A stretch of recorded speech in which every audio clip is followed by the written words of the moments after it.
Tonight we are making the South African, perhaps national dish, Bobotie. So we've got onions and olive oil and salt, ground beef from the family cow, bay leaves, pepper, salt. Oh, there's butter in the olive oil too. In here we have curry powder, cumin, turmeric, no coriander, and oregano. I need to mince 2 cloves of garlic, and then gonna be kind of making a custard with eggs and milk a bit later, and I'll do my best to show you what I'm doing. Ground beef is in.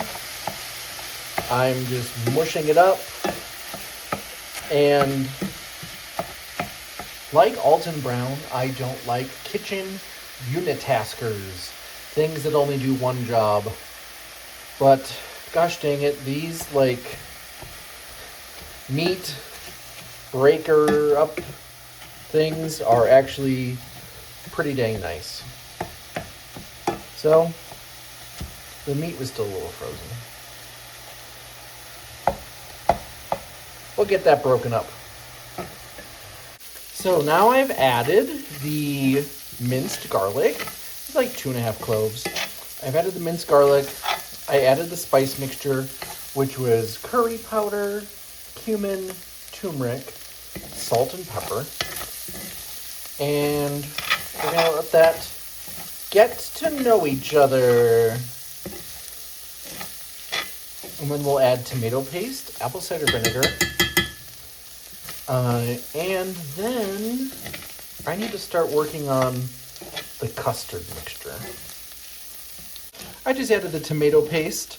The recipe calls for like a rounded tablespoon. I probably did more than that because I like tomato paste. I will get working on the custard in a moment, but the aroma coming from this of the cumin, the curry powder especially, and the turmeric, it just brings me back to living in South Africa,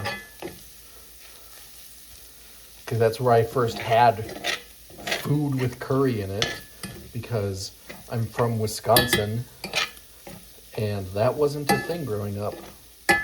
Okay, one thing I'm happy about is this is the family cow, and there is just not a lot of extra fat in it. It is nice lean beef. And for stuff like this, that's what I want. I forgot to talk about some things. So, next was stirring in a tablespoon of apple cider vinegar, 1/3 of a cup of chutney. Now, I don't have chutney, but I do have apricot preserves. So that's what this got, apricot preserves. If I had my way and I had a real South African chutney, I would have used Mrs. Ball's chutney. That was my favorite chutney when I was in South Africa. And then the recipe called for a teaspoon of Worcestershire sauce. Worcestershire sauce. I did more than that. I didn't really measure, but it was definitely more. So we're gonna let those flavors get to know each other, and I gotta start working on the custard, which I've said like 3 times now, but.